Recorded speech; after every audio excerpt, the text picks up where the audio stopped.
Ayan po guys, hindi ko na napakita po yung paggisa ng bawang at ano po, sibuyas. Ayan po. Nagginisa ko na po yung kamatis po natin dyan. Ayan po.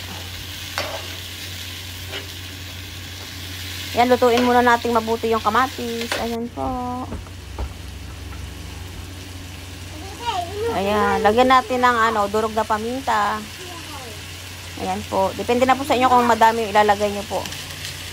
Lagyan po natin ng magic sarap.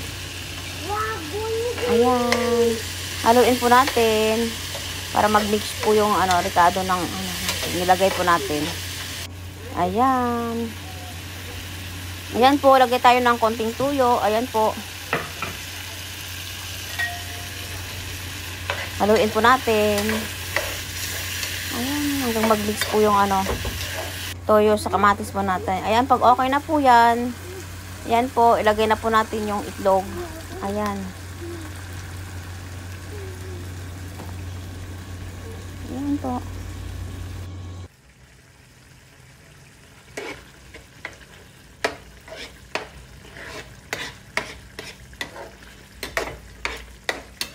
Yan, hinahalo-halo ko lang po yung itlog.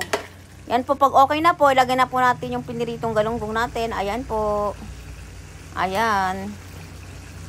Lagay na po natin lahat yan. Ayan.